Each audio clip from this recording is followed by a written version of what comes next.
Donald Trump represents a different kind of leadership.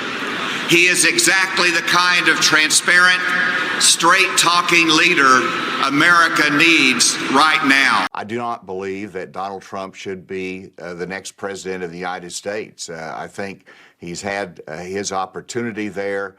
I think January 6th really disqualifies him for the future, and so we move beyond that. When I spoke to you earlier this year, you said you were thinking about running for president. Have you made a decision? Are you running? I have made a decision, and my decision is I'm going to run for president of the United States. You suggested recently that if Trump were to get indicted, that he should drop out of the race. Do you believe that now that he's been indicted? Should he drop out? Well, I do. First of all, the office is more important than any individual person.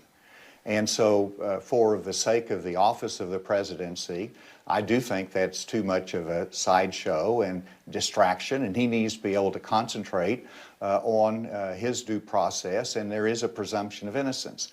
But the second reason is, throughout my 8 years as governor and as a political leader, I've always said that people don't have to step aside from public office if they're under investigation, but if it reaches the point of criminal charges that have to be answered, the office is always more important than a person.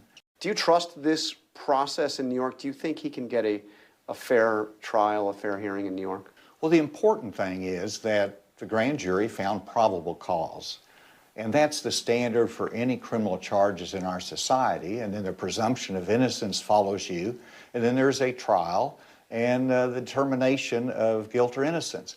That's the American system. We don't want to erode confidence in our entire criminal justice system simply because we don't like the beginning parts of the case. Donald Trump represents a different kind of leadership. He is exactly the kind of transparent, straight-talking leader America needs right now.